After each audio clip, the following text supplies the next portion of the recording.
السلام عليكم. النهاردة احنا هنتكلم على حالة من حالاتنا خست من 123 كيلو ل 85 كيلو. طبعا النتيجة دي بدون جراحة، بدون تكميم جراحي، بدون اي حقن شغال على المخ، بدون اي دواء غير مصرح بيه، بدون اي ادوية مضرة ممكن تأذيني بعد كده. طبعا هي كانت بتعاني طول حياتها من السمنة، والمشكله دي ما كانتش عندها هي بس، لا دي عيلتها كلها كان عندها سمنه، ودي كانت حاجه مخلياها تقول لا انا عمري ما هخس. حاولت كتير جدا جدا جدا وفشلت. كل شويه تبدا دايت وتبوظ وترجع اتخن من الاول. جات لي قالت لي يا دكتوره انت اخر امل ليا، انت اخر امل ليا، لو ما خستش معاكي انا هروح اعمل عمليه. قلت لها ايه ده، تعملي عمليه وانا موجوده؟ استحاله.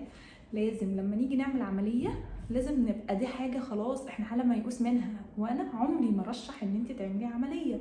انا هحاول معاكي المره دي وان شاء الله هتكون اخر مره وهتخسي وعمرك ما هتتخني تاني. وكان والحمد لله بدأنا وخسينا وظبطت اكلها، وكل يوم عن يوم كان شكل جسمها بيختلف زي ما انتم شايفين. طبعا من ايه لايه اختلفت تماما في مقاساتها، في شكلها، في لبسها. كل الناس كانت بتشوفها تقول لها انت عملتي التكميم زي ما كنتي نفسك تعمليه. طبعا هي كان نفسها تعمل التكميم عشان توصل للنتيجه، بس ما كانتش عايزه تتعرض لبنج، ما كانتش عايزه تتعرض لجراحه، ما كانتش عايزه تاخد اي دواء ولا تقعد فتره طويله، فتره نقاهه 6 شهور على ما تبدا تلاقي نتيجه. ده كله هيخليها انها تاثر على شغلها، تاثر على بيتها، تاثر على اولادها، تاثر صحتها، دايما هتبقى عايشه بفيتامينات. كل الحاجات دي هي ما كانتش عايزه تعملها، هي كانت عايزه بس تخس. واحنا عملنا ده من غير اي حاجه. عملنا ازاي؟ هنعرف. التخسيس معانا مختلف، التكميم عندنا غير اي تكميم ممكن تعمله في اي حته تانية. دكتوره شيرين عويس، لو ابحث عننا على اليوتيوب او على الفيسبوك او على الانستجرام وشوف كل الحالات بتاعتنا، وان شاء الله تكون حاله من الحالات دي. والنهارده انا جايه اوريكم حاله جميله جدا، نموذج مشرف جدا لاي حد عايز يخس وخايف، خايف يرجع ينتكس تاني، خايف ما يعرفش يثبت، خايف ما يعرفش يخس اصلا، خايف ياخد دواء شغال على المخ يأذيه بعدين.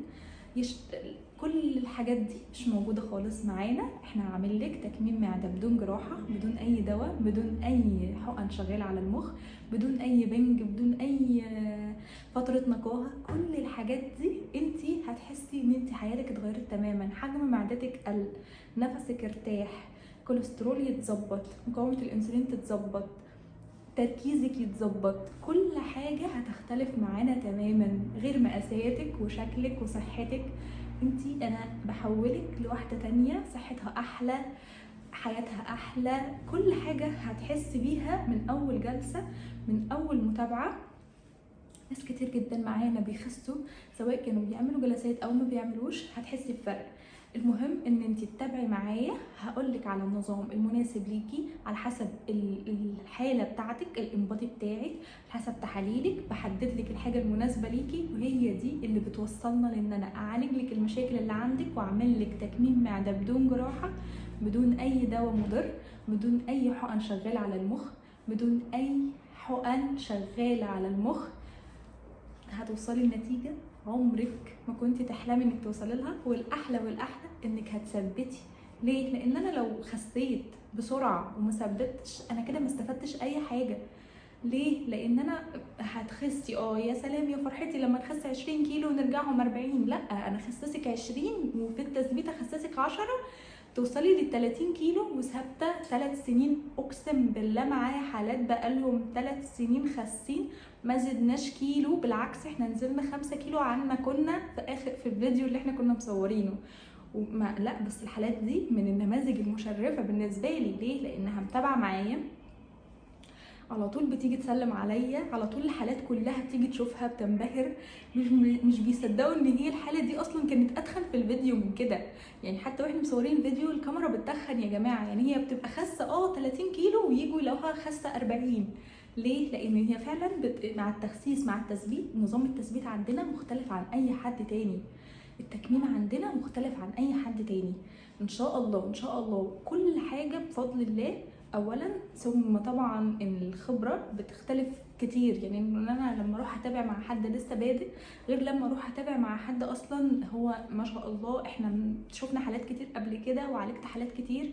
انا يعني كان في حاله كانت بتشتكي اصلا، الدكتور كان المفروض تعمل عمليه قلب، والدكتور كان قايل لها علشان بس نعمل القسطره احنا محتاجين ان انت لازم تخسي. اقسم بالله كانت كل ما تيجي تعمل في المتابعه او في الجلسه بتاعتها تقعد تعيط، كانت بتصعب عليا قوي. كنت بقول لها ليه بتعيطي؟ تقول لي انا خايفه من العمليه. والله والله والله خست، والدكتور قال لها انت مش محتاجه تعملي عمليه، وكانت مبسوطه جدا وبستني وحضنتني، وكانت كل مره تدعي لي. كل ما تيجي تقول لي انا مش عارفه اقول لك ايه، اقول لها ادعي لي، انا مش عايزه اكتر من انك تدعي لي. فوالله انا كفايه عليا ان انا بس بكون سبب في ان انا اخليكي تعيشي حياتك بصحه كويسه، وربنا شاهد قد ايه انا بحبكم. معانا بطلة جديدة من أبطال تحدي تكميم المعدة بدون جراحة، نزلت من 123 كيلو ل 85 كيلو بدون حرمان ولسه مكملين. أنا علا معاكم. أنا عايزة أقول لكم تجربتي مع تحدي تكميم المعدة. أنا كنت 123 وكنت بفكر إن أنا هعمل العملية، وبنسبة 70% كنت بدور أعمل عملية فين، لحد ما شفت فيديوهات دكتورة شيرين وتحدي تكميم المعدة على الفيسبوك. قررت ان انا اجي لها واشوف اخد التجربه دي.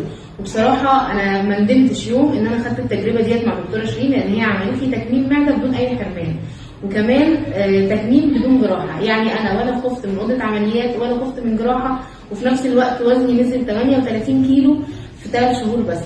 غير ان انا دكتوره شيرين بتخلي راحه نفسيه في التعامل في كل حاجه، وما ما تخلينيش ان انا ازهق من فكره ان انا اكل ايه او اعمل ايه بالظبط. بجد انا بشكرها على كل حاجه هي عملتها معايا ولسه مكملين.